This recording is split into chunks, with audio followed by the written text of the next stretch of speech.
Report টিপোর্ট দেখিয়ে মাত্র এসে বাসে উঠলাম। বাস ছাড়বে হচ্ছে 9টার দিকে, কাছাকাছি সময় 8:57 বাজে। ওদিকে আবার দাদারে কল দিছি, কারণ তারাও চট্টগ্রাম থেকে আজকে হচ্ছে আসার কথা, বাসে ওঠার কথা। কল দিতেছি, কল ঢুকতেছে নাকি।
তো নেত্রকোনা থেকে যে সিএনজিতে আসছি, সিএনজি থেকে নামে একদম বাসায় চলে গেছিলাম। হঠাৎ করে মনে পড়লো যে সিএনজির ভাড়া দেওয়া হয়নি। ভাড়া দেওয়া হয়েছে 300 টাকা ভাড়া, দুইজনে 200 টাকা নিচ্ছিল সে একটা দরকারে, আর 100 টাকা বাকি ছিল। কিন্তু আমাদেরও মনে নেই, তারও মনে নেই।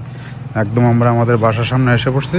হঠাৎ করে মনে হয়েছে আমার যে 100 টাকা তো বাকি রয়েছে। পরে আমার শ্বশুর বলতেছেন যাও এখানে দিয়ে আসো গিয়া, গরিব মানুষ। পরে আবার যে অটো দিয়ে আমরা বাসায় গেছিলাম, ওই অটো থেকে ওনারা নামায় দিয়া আমি আবার গেলাম ওইখানে, গিয়ে দেখি তো সে নাই। তো এত রাত্রে ভাবছি হয়তো বাসায় চলে গেছে। পরে ভাবলাম 2-1টা সিএনজি যেহেতু এখানে আছে, আশপাশে থাকলে থাকতেও পারে। যেই কথা সেই কাজ। কিছুক্ষণ পরেই দেখলাম একটা সিএনজি আসছে। তো তাকাইতেই তো দেখলাম যে সেই লোক। তো তারে বললাম যে কিছুক্ষণ আগে গিয়ে আপনি আমাদেরকে নিয়ে আসছেন? হ্যাঁ দাদা নিয়েছি।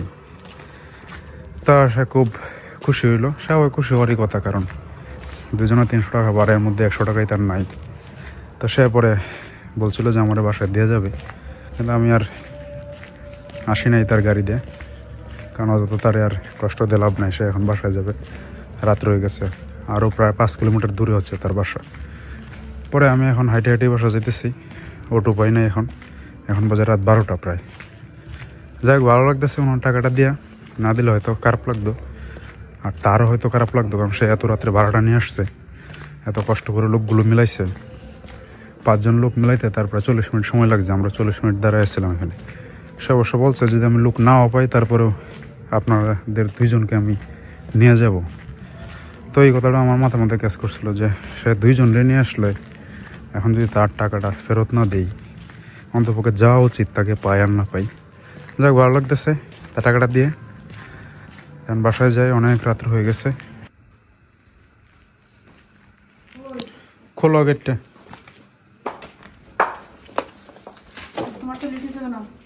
এনে পাইছিলাম যে শান্ত ভাইয়ারে পরে আসে, যখন টাকাটা দিয়ে আসি আর কিছুক্ষণ দাঁড়ায় রয়েছে, গিয়ে দেখি লোক নাই।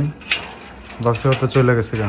পরে আবার কোথা থেকে আসছে, কিনে আসছি সিরাল্লারও 1 নম্বর। খাইছে শান্ত ভাইয়া, খাইছে বুরহান।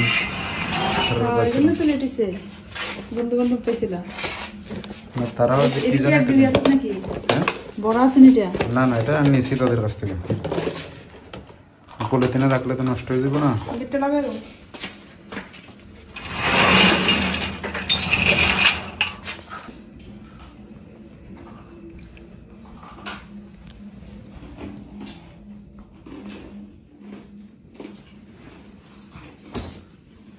কিতে দিছ খাবার হ্যাঁ কিতে দিছ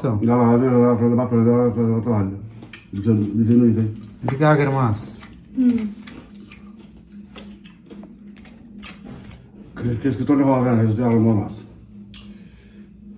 মুরগি আনছিলাম 150 টাকা কেজি মাত্র এসে পৌঁছাইলাম বাসায় এখন বাজে প্রায় 12:30 তোমরা কি খাওয়া দাওয়া হয়েছে খাওয়া দাওয়া হয় না এখনো পূর্ব খাইছে না বাচ্চা ঘুমায় গেছে বাইরে যে ঠান্ডা কুয়াশা পড়ছে অনেক ঠান্ডা বাইরে হ্যাঁ বাতাসটা ঠান্ডা হ্যাঁ সিএনজি দেখতে আসছি সিএনজির টাকাটা দিতে গিয়ে এত দেরি হয়েছে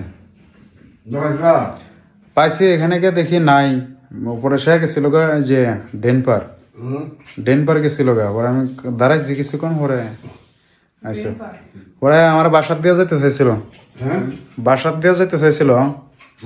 ওরা করতেছে আমরা তো আমি চিনি কয় সমস্যা নাই কয় দেখা তো হইলই দেখা হইলে তো টাকার কোনা বাড়ি আমরা দেখি না আমরা তো প্রায় সময় মোড়ে চাটা খাই না হয়তো এদিকে স্টেশনে থাকে সব সময় যে এখন রাত বাজে প্রায় কয়টা 1টা হয়ে গেছে হ্যাঁ এখন খাইতে বসছি ক্ষুধা লাগছে অনেক খাওয়ার সুযোগ পাই না আর হচ্ছে হোটেল ভালো হোটেলও পাওয়া যায় না খাওয়ার জন্য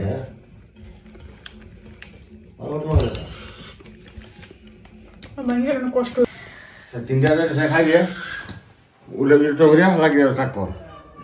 কয়টা আনছো কইতে আনছিলা কোন বাড়িটা কোন বাড়িটা কোন বাড়ি থেকে আনছো রে পালপাড়া কিতা লাগে রে লাগে বৈষ্ণব সভা বৈষ্ণব কি তরকারি দিবে গেলা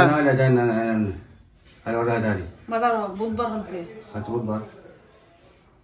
হ্যাঁ বাজার পাওয়া যাবে পুরো বাজার দাড়ি মহলের এদিকে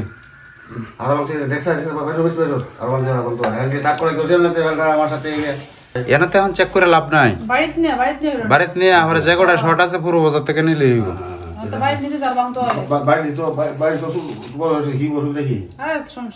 এটা কি বাড়িতে কি দিব বড় হয়েছে কম করে দিলে একটু সমস্যা কি